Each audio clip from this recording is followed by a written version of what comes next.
Il y a 10 ans maintenant que nous avons commencé à faire visible l'itinéraire suisse de Mozart entre Dardani et Schleitheim. Dardani, c'est le lieu de la frontière française et Schleitheim, le lieu de la frontière allemande.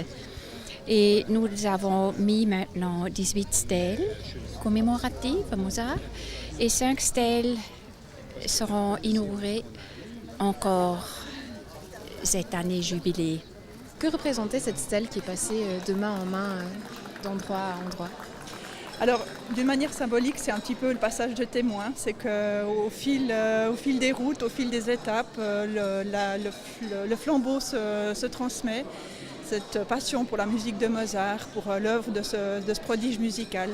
Et c'est vraiment au fil des routes, au fil du temps qu'on se passe le flambeau. C'est vraiment ça. La cause que nous avons une stèle à Morges est qu'un habitant de Morges, M. Wolfgang Amadeus Brülhat et son épouse, Joy Wendres, ont donné la stèle et c'est un très grand cadeau pour l'itinéraire suisse de Mozart. Et pourquoi une stèle? Ça aurait pu être, je ne sais pas, un petit violon, un petit piano. Il y avait un choix derrière ça ou pas du tout? Alors, à ma connaissance, c'est un choix de pratique, on va dire, quelque chose qui est accessible à tout le monde. C'est quelque chose qui est accessible pour les touristes, pour la population. On peut lire ce qui est écrit dessus. Donc c'est beaucoup plus didactique qu'un violon qui serait peut-être...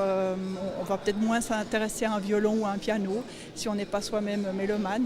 Mais une stèle, ça s'adresse vraiment à l'ensemble de la population. Et je crois que c'est ça qu'il faut comprendre dans le message de Mozart et de cette association. C'est que la musique de Mozart, elle parle à tout le monde.